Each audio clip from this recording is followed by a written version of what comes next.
Samantala, nagsimula na po ang investigasyon ng Kamara kaugnay sa irregular na umanong pagbebenta ng NFA rice.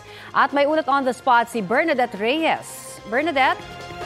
Connie, sinabi ni NFA Assistant Administrator Lemuel Pagayunan dito sa pagdinig ng House Committee on Food and Agriculture na ibinenta sa mga trader ang NFA rice kahit na hindi pa ito deteriorating at fit pa for human consumption. Hindi rin daw ito dumaan sa bidding o sa NFA Governing Board. Lahat ani ng volume sales ay kailangan munang aprobahan ng NFA Council kung saan nakasaad kung magkano ipapabid ang bigas dahil maaari itong magamit at ibenta bilang commercial rice sa halip na para sana sa mga targeted beneficiaries. Kung ibebenta man, hindi rin daw dapat sa halagang 25 pesos per kilo dahil kailangan pa itong ihambing sa presyo sa mga pamilihan.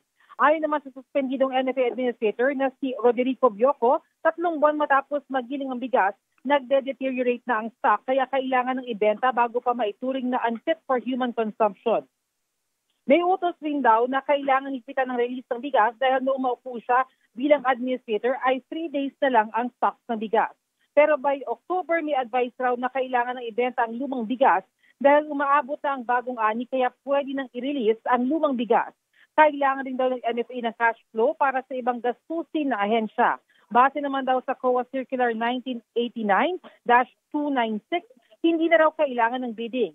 Higit rin daw sa dalawa ang buyers ng bigas. Sa presyo naman na 25 pesos, ito raw ang maximum na pinayagan. Pero mismong si Bioco pa raw nagsabi noon na itaas sa 36 pesos per kilo ang bentahan, lalo tinaas naman na ang bilihan ng palay ng NFA. Nanindigan si Bioco na wala raw naging irregularidad sa kanilang pagbebenta ng bigas. Connie? Maraming salamat, Bernadette Reyes.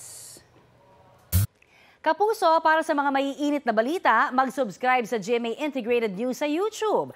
Sa mga kapuso naman abroad, subaybayan nyo kami sa GMA Pinoy TV at sa www.gmanews.tv.